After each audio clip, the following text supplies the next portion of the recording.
As preocupacións que temos en Compromiso por Galicia é a recuperación do interior, non? Sobre todo no que poda ser a xeración de riqueza de emprego no ámbito rural e que tamén poda significar a recuperación da contorna, non?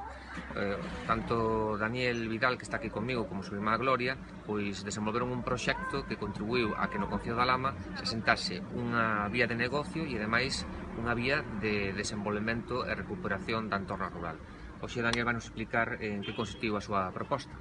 Sí, bueno, aquí foi a raíz da implantación da prisión, onde se veu a posibilidade de dar servicio de habitacións, algo que non había na zona. Entón, bueno, pues aí no ano 2002 pues, nos embarcamos neste proxecto. E, bueno, co tempo pues, está ben arraigado, funcionamos con tema da prisión, pero tamén funcionamos con tema con xente que ven a traballar incluso a prisión, pero tamén que veñen de vacacións por esta zona, porque a verdad que tamén fracasou tanto no Pobo da Lama como en Ponte Caldelas agora os servicios que hai de hotéis e iso, que cerraron por tema da crisis, mala xestión, non sei. Entón somos os únicos que temos, digamos, un hotel con servicio de habitacións. Hai algo de turismo rural, pero vamos, non hai nada máis que isto, entón, digamos que axuda moito ter isto. A contorna na que estamos agora mesmo é paradisíaca. Aquí confluen o río Verdugo, o río Barbeira, e hai unha recuperación do entorno. Como fixeches para recuperar? O entorno é básico, que os dous ríos dá moita vida. Nós temos unha finca aquí, pois tratamos de tela cuidada todo o ano.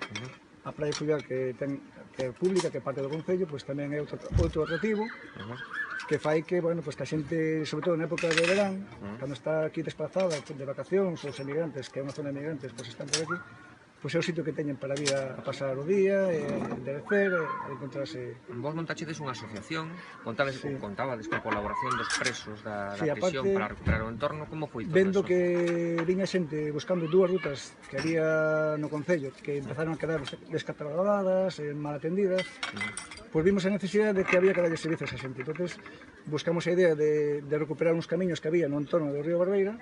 Se conseguiu, por medio dun contacto, ter a participación de internos da prisión. Se abriron esos camiños, o Concello colaborou, se montou unha asociación onde co diñeiro que entra se vai mantendo a ruta todo o ano. Estamos generando, pois eso, un poquinho tamén están conocendo a zona gracias a que ven xente a facer a ruta. Creamos un concurso de espantallos para dinamizar, para que a ruta non fose só vir a camiñar, senón que tamén ter un motivo para ter día de festa e que a xente participase. De feito, facedes unha festa que vai rotando. Cada ano facemos nunha aldea da ruta, da nosa parroquia aquí da Escuadra. É importante a iniciativa privada para crear emprego, riqueza no entorno rural. A iniciativa privada moitas veces pensamos no negocio. Eu neste momento, a mí vai me ben coa ruta, pero no seu momento a ruta non se fixo para facer negocio. Se fixo para dar servicio ante unha demanda que había, e a verdad que a miña ilusión era que a xente, cando viña de aquí, non marchase de defraudada. A mí gustaba que a xente marchase de aquí falando ben do entorno. Entón vin a posibilidade, liei aquí a clientes e a xente da zona, conseguimos recuperar isto, e a xente moi encantada porque está pasando xente polas aldeas, consiguen falar con xente, porque as aldeas aquí hai xente maior, que durante o ano non vive apenas os fillos, xente máis xoven. Entón, ese fin de semana, sobre todo, que cando ven xente, pois, polo menos, teñen con quen falar moitas veces, porque a xente para, pregunta, e iso tamén, pois, axuda un poquinho a... E que axuda ou colaboración lle pedirías á administración pública para que este negocio, a preservación da contorna, a potencialidade que temos nesta parte do Concello da Lama, seguirá cara adiante? Pois máis implicación no tema de recuperación do patrimonio. Sí, non? Porque, sobre todo, no tema dos niños, do camiño da ruta, porque eran camiños empedrados que co tempo quedaron abandonados, porque tens que pensar que esos camiños eran lugares de paso habituales para ir ás fincas e aos muiños.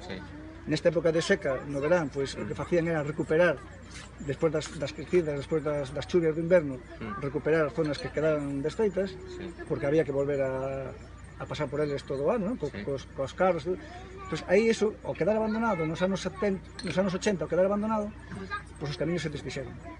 Entón aí hai un traballo, sobre todo de cantería, de de mantemento importante que, bueno, que en zonas de empedrado, pois... O sea, que ainda por riba xeraría emprego todo isto, non? Efectivamente, sí. Contribuiría tamén a xerar máis riqueza Eso no desde contorno. logo, desde logo. Con moitas gracias, Daniel. Nada, a vos.